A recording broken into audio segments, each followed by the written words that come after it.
C'est Rémi pour redevenir libre en devenant infopreneur. Dans cette vidéo, on va faire un petit peu comme si on était en train de prendre un café ensemble. Donc je vais pas me prendre la tête à faire des montages complexes, etc. Mais on va parler de comment on peut être infopreneur en faisant peu de vues sur YouTube.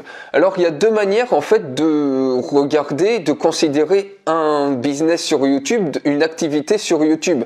La première manière, c'est de faire un petit peu la course aux vues effrénée. Il y a plein de gens qui disent ouais, il faut faire plein de vues, etc., etc. Donc c'est cette course aux vues en fait, un petit peu pour satisfaire son ego, un petit peu pour le prestige, où chaque vidéo, il y a des gens comme ça qui vont proposer plein de trucs complètement gratuits. Donc souvent ça va être du divertissement, ou ça va être de la musique, du cinéma, c'est ce que les gens sur YouTube recherchent le plus, donc du divertissement qui apporte pas forcément de valeur ajoutée, mais en fait qui demande un temps de montage extrêmement grand, qui demande de faire du script, des trucs par cœur, vraiment du script ligne à ligne, etc. Donc ça peut prendre même des jours de montage, et quand on veut vraiment faire le truc super professionnel pour avoir des centaines de milliers de vues sur YouTube, eh ben ça peut prendre des jours, et ça peut coûter plusieurs milliers d'euros de faire des vidéos de grande qualité comme ça. Et au final, eh ben, on espère avoir toujours plus de vues, plus d'abonnés.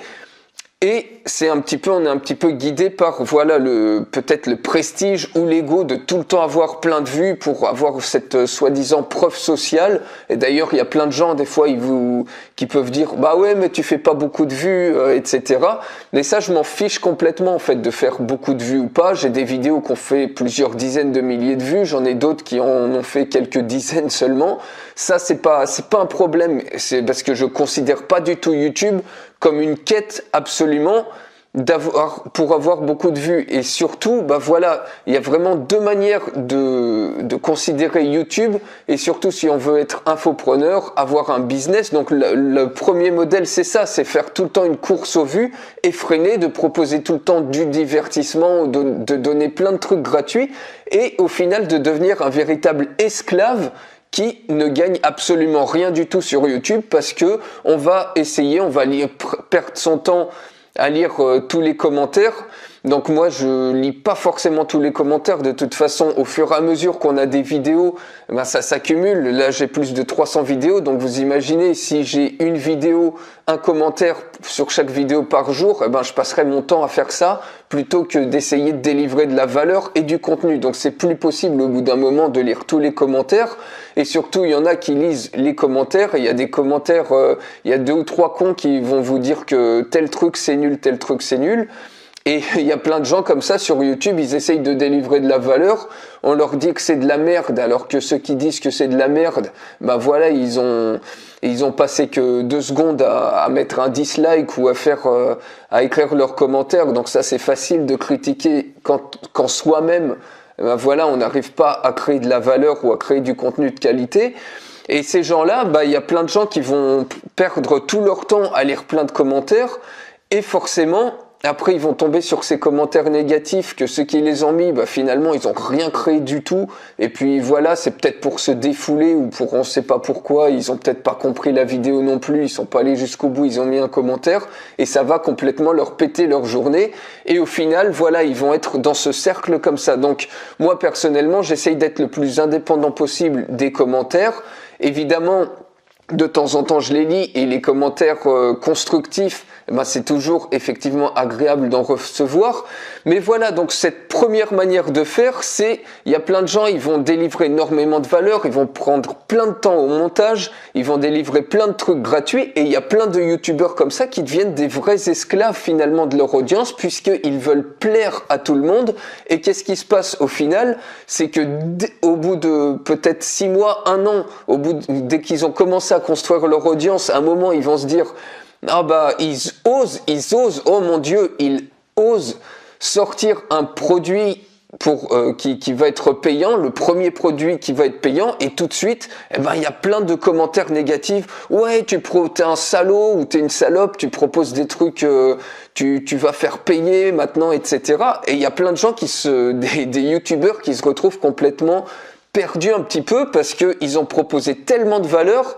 et ils osent un jour oser gagner sa vie, quoi, plutôt que d'être un complet esclave et puis passer ses journées à faire des vidéos de qualité pour pas gagner un rond, parce qu'il faut se dire qu'avec la publicité sur YouTube, il faut pas y compter gagner sa vie avec ça, monétiser ses vidéos, parce que pour 1000 vues, on doit gagner à peu près 1 euro. Donc c'est vraiment ridicule ce que YouTube nous verse pour... moi, j'utilise pas d'ailleurs la publicité sur YouTube, ça m'intéresse pas. Et donc, il y a plein de gens comme ça qui, au final, ne montent pas de business sur YouTube parce qu'ils ont donné tellement de valeur, et pourtant ils ont des dizaines, des centaines de milliers de vues, mais les gens, dès qu'ils proposent quelque chose de gratuit, ah bah ça y est, tout le monde se braque, ils ont plein de commentaires négatifs, et puis voilà, ils sont complètement flingués. Donc ça, c'est la première manière, c'est pour ça que moi je m'en fous complètement de faire des vues, même si je fais 10 vues sur une vidéo, je m'en fous complètement. Ça, c'est le premier modèle là où on est dépendant finalement des vues, on est dépendant un petit peu de ce qui va plaire, du regard des autres, etc. Et où on propose toujours tout de gratuit. Et ben voilà, ces personnes-là, voilà, il y a plein de chaînes comme ça, du divertissement et tout, donc les gens peuvent aller sur ces chaînes-là. Et le deuxième modèle qui fonctionne, si on veut vraiment utiliser YouTube pour gagner sa vie, pour gagner de l'argent avec, et aussi pour réussir en tant qu'infopreneur, c'est de considérer YouTube non plus comme un truc comme ça où on fait du divertissement, mais vraiment comme une manière de faire du business. Et cette deuxième manière-là, donc, c'est que au final, à chaque vidéo, on va chercher à avoir une action, à créer une action sur les personnes qui regardent, c'est-à-dire soit par exemple les inciter à s'abonner, à s'inscrire à notre mailing list, par exemple en proposant un contenu en 2 temps, ou en leur proposant de voir quelque chose, une démonstration de ci ou de ça, leur proposant de voir une série de vidéos gratuites, etc. Donc ça, c'est la première des actions qu'on peut faire, c'est de grossir sa mailing list en utilisant YouTube comme ça, et également de rediriger les gens vers des modèles, vers des offres, par exemple des pages de vente qui, elles, proposent un produit. C'est-à-dire que sur YouTube, on va parler d'un produit, et pour aller plus loin, par exemple, comme il y a des gens, ils font la démonstration d'un produit et ils disent après, si vous voulez l'acquérir, ils font de l'affiliation avec Amazon et ils redirigent, ils mettent un lien d'affilié pour que les personnes ensuite puissent y accéder sur Amazon. Donc ça, c'est la deuxième manière d'utiliser YouTube, c'est d'être complètement indépendant du nombre de vues.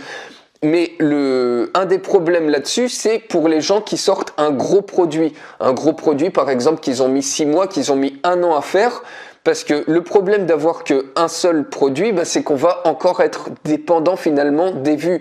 Parce que si on fait peu de vues sur YouTube et qu'on n'a qu'un seul produit, on va présenter son gros produit une fois, on va le proposer une autre fois sur une deuxième vidéo, et au bout de 5-6 vidéos, voilà, les gens qui regardent, qui suivent la personne en question, qui l'ont vu, ils ont vu le produit, soit ils l'ont acheté, soit ils l'ont pas acheté, mais ça sert à rien à chaque fois de reproposer tout le temps ce même produit-là. Et donc ça, c'est la première manière, et au final, il y a des gens qui vont passer 1 an à créer un gros produit, et ils vont se dire, et ça va complètement se planter, parce qu'ils vont avoir une petite audience sur YouTube, ils vont pas avoir beaucoup de vues, et finalement, ils vont se planter comme ça, parce que voilà, soit les gens, ils l'achètent directement, soit les gens, ils l'ont vu 2, 3, 4 fois, et de toute façon, ils vont pas l'acheter parce qu'ils sont pas intéressés. Donc ça, c'est un des modèles, quand on utilise YouTube pour le business, c'est le modèle qui fonctionne pas. Et moi, le modèle que j'utilise, finalement, c'est le modèle qui fonctionne et que je te recommande aussi d'utiliser si tu veux utiliser YouTube pour devenir un infopreneur et surtout gagner ta vie en tant qu'infopreneur, parce que c'est quand même bien de ça qu'on parle, de vivre de ta passion, de vivre de l'infoprenariat, de partager ton savoir et de gagner de l'argent avec ton savoir. C'est de ça qu'on parle quand on a une présence sur YouTube. C'est de sortir en fait plusieurs produits à répétition, ce qui va te permettre de te rendre complètement indépendant de ton audience, quelle que soit la taille de ton audience. Du coup, tu vas t'en foutre de faire 20 vues ou 30 vues ou 100 vues ou 1000 vues, peut-être que pendant 10 vidéos, tu vas peut-être faire que 10 ou 20 vues, mais peut-être la 10e, ça va être une vidéo qui va mieux fonctionner, tu vas peut-être faire 1000 ou 2000 vues, etc. Donc finalement, c'est de miser sur la fréquence des produits, c'est de sortir beaucoup de produits, des produits peut-être plus petits, mais avec une fréquence plus grande. Et tout le temps en cherchant à inscrire les gens à une mailing list ou à leur proposant régulièrement plusieurs petits produits. Parce que s'il y a un produit comme ça qui fonctionne pas, par exemple une semaine donnée, eh ben c'est pas grave parce que la semaine suivante ou la semaine d'après, tu vas te refaire en proposant un autre produit qui lui va fonctionner, va peut-être même complètement cartonner. Et sur la moyenne, eh ben ça va te permettre de considérablement gagner ta vie et en plus tu vas pas perdre ton temps à regarder par exemple les commentaires, à te casser le moral si t'es un petit peu, si t'es encore trop dépendant du regard des gens, bah lire les commentaires et puis même si tu as 10 commentaires positifs, tu vois un commentaire négatif qui va complètement te flinguer ta journée, te flinguer ton moral et tu vas pas forcément avoir envie de continuer.